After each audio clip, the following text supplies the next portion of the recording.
সাংবাদিক বৃন্দ যারা আছেন আপনাদেরকে আমি ধন্যবাদ জানাচ্ছি। অবহেলিত, লাঞ্ছিত, বঞ্চিত মেহনতি মানুষের পাশে গিয়ে আন্তর্জাতিক মানবাধিকার সংস্থা বাংলাদেশ ভারতের শাসক বিভিন্ন গ্রামগঞ্জে গিয়ে তাদের পাশে গিয়ে আইনি সহায়তা দিয়ে থাকে।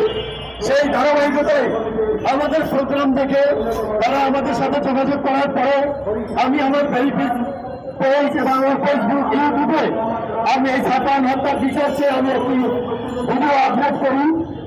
তো তারপরে আমি অন্তর্বর্তীকালীন সরকারের প্রধান প্রফেসর ডক্টর ইউনূস স্যারকে আমি রিকোয়েস্ট করি, যদি মহোদয় আপনি এই রাষ্ট্র সুন্দরভাবে পরিচালিত করতে পারেন তাহলে করেন, নাহলে বিচার করতে হবে। আমি সেই আলটিমেটাম দিয়ে আমি সেই ভোট পর্যন্ত করি। আমরা এখানে অবস্থান করেছি। আমাদের সম্মানিত senior vice chairman Mohammad Altaf Hossain ভাই অনেক কথা বলেছেন।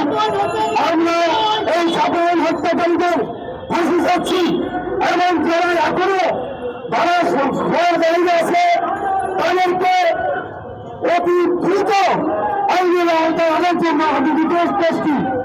রাষ্ট্রের যারা জাতীয় পর্যায়ে যারা নেতৃত্ব দেন, বিশেষ করে জাতীয়তাবাদী দলের সিনিয়র ভাইস চেয়ারম্যান জনাব তারেক রহমান সাহেব, আমি চাই জাতীয়তাবাদীতে বিশ্বাসী, আমি সেগুলোর থেকে ছাত্রী বলতে চাই, রাজনীতি করে আসছি, আপনারা কিছু কথা বলেছি।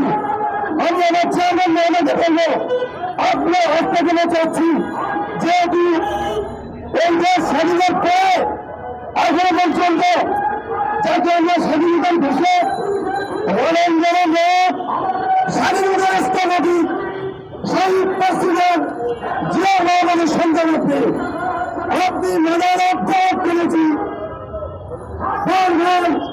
সকল প্রধানমন্ত্রী দেশনেত্রী বেগম খালেদা জিয়ার সন্তান এবং বর্তমানে আপনি দক্ষিণ এশিয়ার সব থেকে পপুলার একজন নেতা। আপনার আপনার কাছে আমরা এই বিষয় চাচ্ছি, আপনি এই বিষয়ে আপনার কাছে আমরা হস্তক্ষেপ চাচ্ছি, যাতে করে সাধারণ হত্যার আমরা আসলে সাধারণ হত্যার বিচার করার মতো আলোচনা নয়। কিন্তু আপনিও যদি পাশে পারেন, আপনিও যদি ভারতীয় মানুষের নেতা, আপনাদেরকে মানুষ জানে আপনাদের নিরাপত্তার চাদরে এই বাংলাদেশের 20 কোটি মানুষ নিরাপদে থাকে। সেই নিরাপদ থেকে কোন সাধারণের মতো আজকে নিরাপত্তা নিতে হবে, ভারত থেকে তিনি থাকে সেই নৃশংসভাবে হত্যা করেছে। আসলে আমার ভাষা নেই, আমি একটা মানবাধিকার সংস্থার পরিচালক প্রধান হিসেবে আমি সবাইকে অনুরোধ করে গেলে মানববন্ধনের ব্যবস্থা করেছি। আমার সাথে ছিল পরিচালক বাবা হোসেন আফার সাহেব এবং আমাদের চেয়ারম্যান মহাদার সাবির ইসলাম এবং আমাদের পরিচালক অর্থ গণিত বিশ্বাস মনিকা, আমাদের senior vice chairman Anisul Hasan, আমাদের